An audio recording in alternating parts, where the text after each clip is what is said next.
Meus irmãos, graça e paz.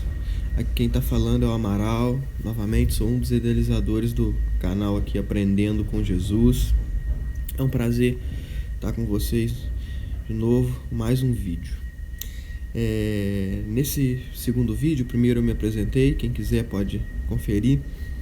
Eu quero falar sobre uma coisa, compartilhar com vocês algo que tem me espantado, que tem me assustado a respeito da mensagem da Boa Nova do Evangelho. Depois de certas mudanças que aconteceram na minha vida, que Deus abriu meus olhos, eu passei em todo lugar que eu vou, tudo quanto eu faço, eu levo a Boa Nova do Evangelho. Aquela mensagem que os apóstolos carregavam em todo lugar onde eles iam. E eu vou falar com muita tristeza que eu quero compartilhar com vocês. Eu estou apavorado. As pessoas não conhecem a Boa Nova do Evangelho. Infelizmente, essa Boa Nova foi mudada, foi substituída por uma teologia de prosperidade. Entendeu? As pessoas têm vindo a Cristo através do Evangelho do apelo. Entendeu? A pessoa prega lá uma mensagem lá, muitas das vezes movida por muita psicologia, mexer com a mente. Se a pessoa não é pega pelo medo, se ela não vem a Cristo pelo medo, ela vem pela ganância. Entendeu? E isso, se não veio pela ganância também, pela culpa. Ou pelo medo, ou pela ganância, ou pela culpa.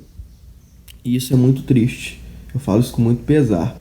E eu vou compartilhar com vocês a forma pela qual eu prego o Evangelho, como eu ensino em todo lugar onde eu vou e anuncio a Boa Nova do Reino, para que as pessoas creiam.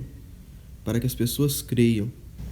E se aprove a Deus, se for da vontade de Deus, o Cristo, Filho de Deus, ser revelado para eles, para aquelas pessoas, que assim seja através da mensagem. E eu quero compartilhar isso com vocês. E queria que vocês meditassem também a respeito disso que eu falei com vocês. Qual é o tipo de evangelho que você ouviu? Porque se o que eu te falar aqui hoje, se eu apresentar para você que hoje você nunca tiver ouvido, você pode começar a se preocupar, entendeu? Pode começar a se preocupar a respeito do que você tem ouvido, se é de fato o verdadeiro evangelho, a boa nova do evangelho, da vida de Jesus. Para que se manifestou o Filho de Deus? Eu quero falar primeiramente da diferença ou o que aconteceu para o Antigo Testamento, do Antigo para o Novo Testamento.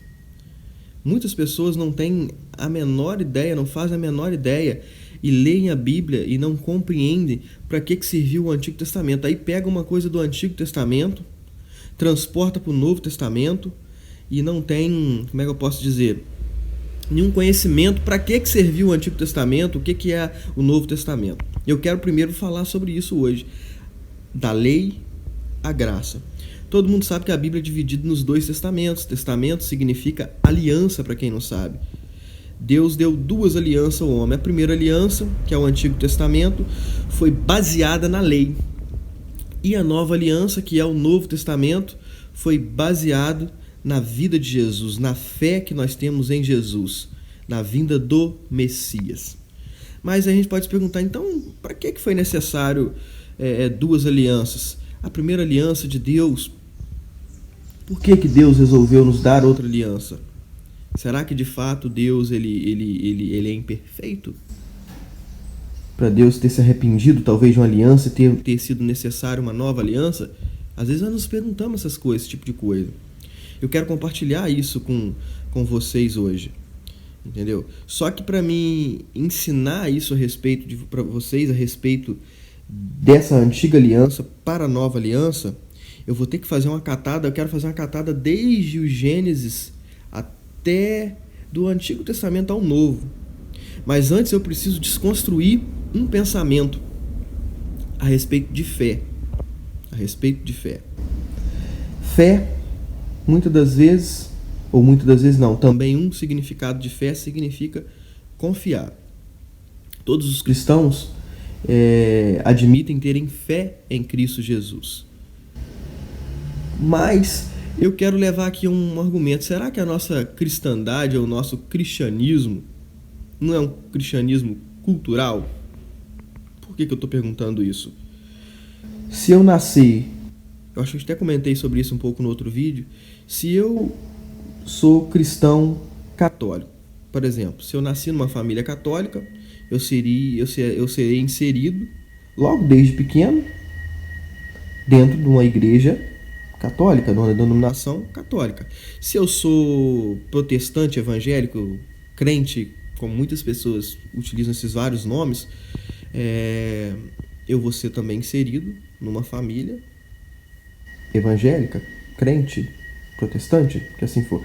Se eu nascer budista, uma família budista, eu serei inserido numa religião budista. E assim pode servir pro espiritismo, para Umbanda, e assim por diante. Os irmãos estão entendendo isso daqui. É uma coisa cultural. Esse tipo de fé que nós temos, entendeu? É a fé baseada na cultura. E, por exemplo, se um budista saísse lá da China, de onde for, e chegasse para você e falasse para você: olha, o seu Jesus, ele é uma fraude, o seu Deus, ele é uma fraude, provavelmente você se sentiria triste, aborrecido, ofendido. Por quê? Ele está pegando uma coisa que é cultural sua, que você aprendeu desde pequeno, que você foi inserido, e está querendo jogar assim no ventilador. Poxa, tu tá errado. Ou seja, desconstruiu toda a sua cultura. Eu não estou aqui para desconstruir a cultura religiosa de ninguém. Ao contrário disso, o meu foco não é falar mal da religião. Até porque hoje eu vejo a religião como forma cultural. Por que eu vejo? Lembra que Jesus disse: eu sou o caminho, a verdade e a vida. Se você for procurar o significado da palavra religião no dicionário, vai falar assim, vem do latim, acho que não me engano, do latim religare, que significa ligar o homem a Deus. Quando Jesus veio, já existia religião. O que existia? Existia ali sim o judaísmo, a nação de Israel, o povo de Deus, e tudo que não estava englobado naquilo se chamava paganismo. Deixa eu só levar vocês a pensar, raciocina se não é igual hoje. Israel pensava, nós somos a nação do Deus vivo, e de fato eram. Deus e a lei, eles criam naquilo, veemente acreditavam.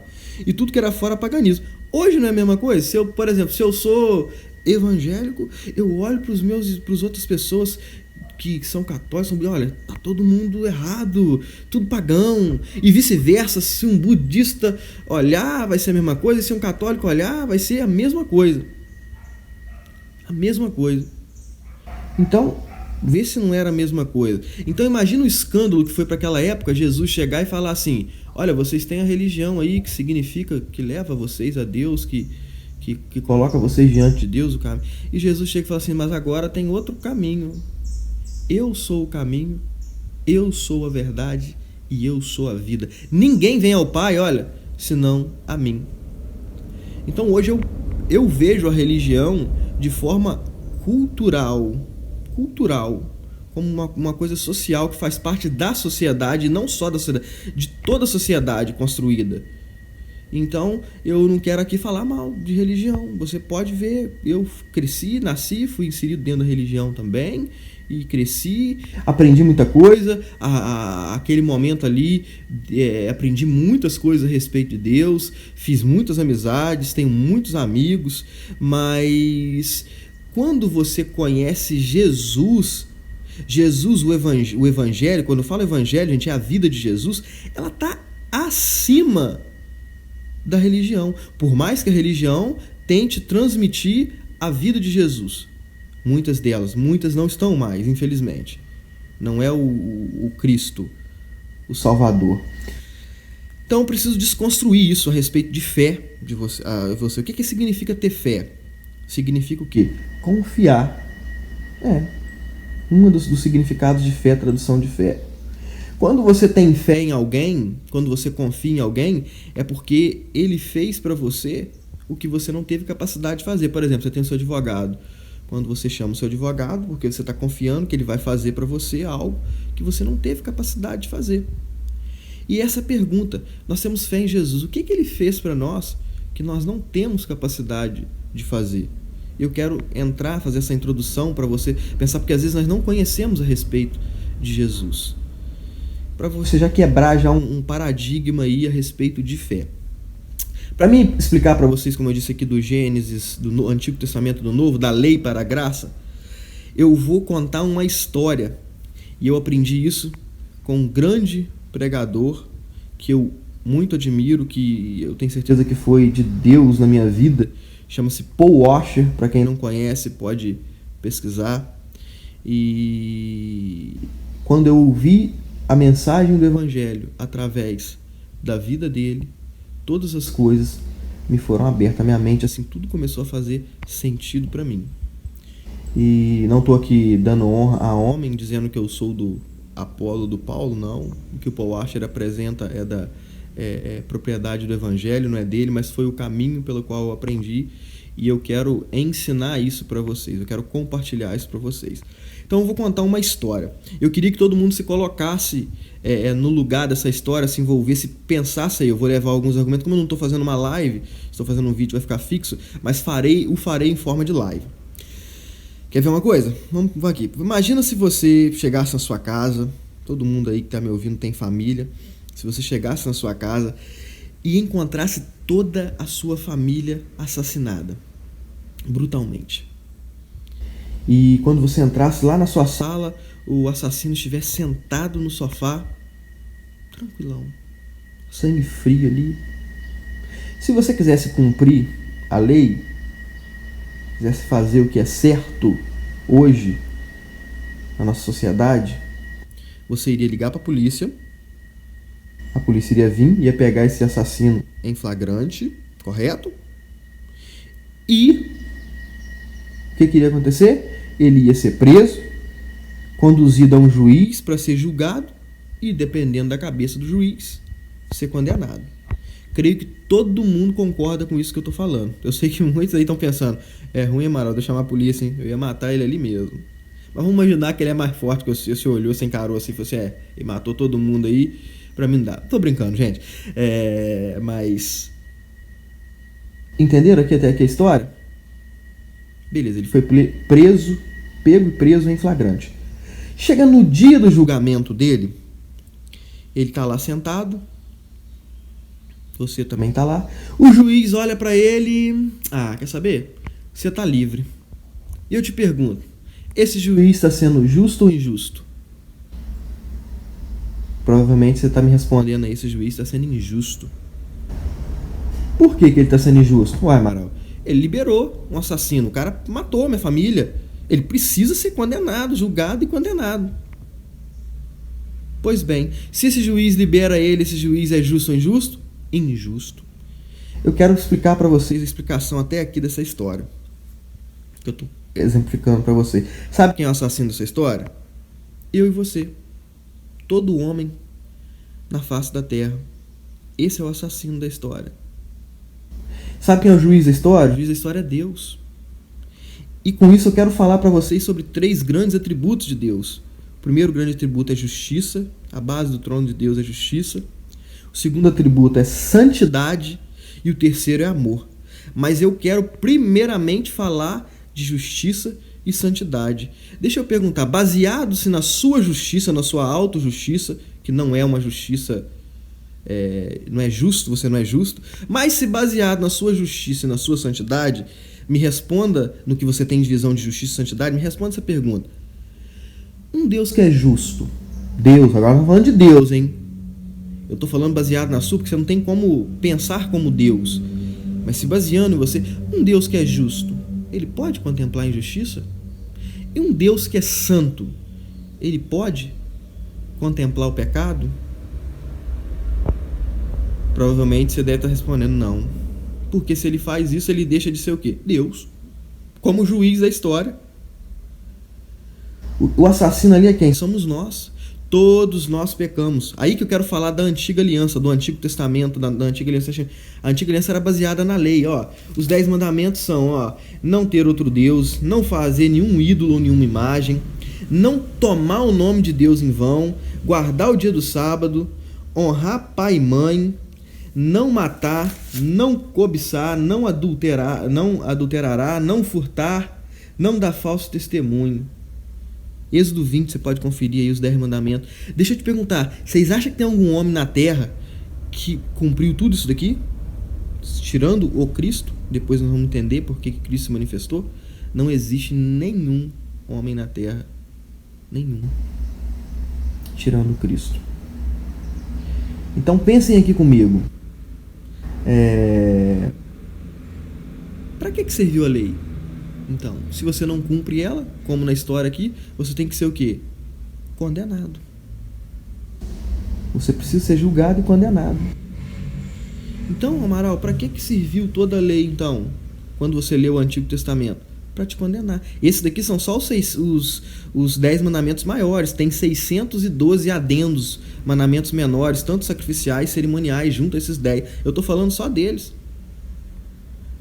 Olha aí. Então, e se nós tínhamos uma aliança que era baseada na lei, nós descumprimos a lei, a Bíblia fala que o salário do pecado é o quê? A morte. Então Deus precisa condenar o homem.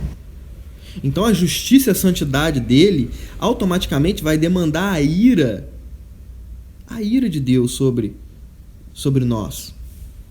Que se Deus não condena, não, a gente, ele se torna um Deus injusto. Aí você já deve estar pensando, que é isso, Amaral, que você está falando? Mas calma, a gente vai chegar lá.